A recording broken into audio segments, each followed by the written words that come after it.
আল্লাহ রাব্বুল আলামিনকে যদি আপনি প্রশ্ন করেন, ও আল্লাহ, দুনিয়ার বুকে শুধু আপনি আমাদের জন্যই কুরবানি দিলেন, আর কারোর জন্য কুরবানি দিয়েছেন নাকি? এটা কোন নিয়ম করেছেন নাকি?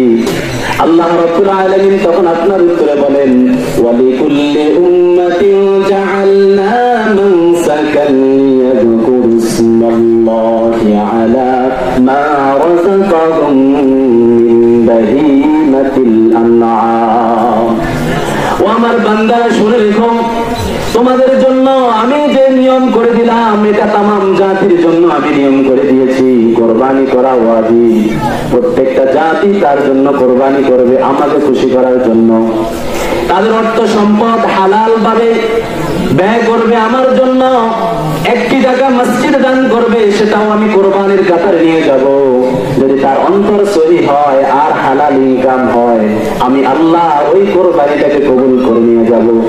সুতরাং তোমাদের জন্য শুধু এই সিস্টেম করা হয় নাই, তামাম জাতির উপরে এই সিস্টেম করা হয়েছে, কোরবানির নিয়ম করা হয়েছে, কেবলমাত্র একমাত্র তোমরা যাতে আমি আল্লাহকে স্মরণ করতে পারো।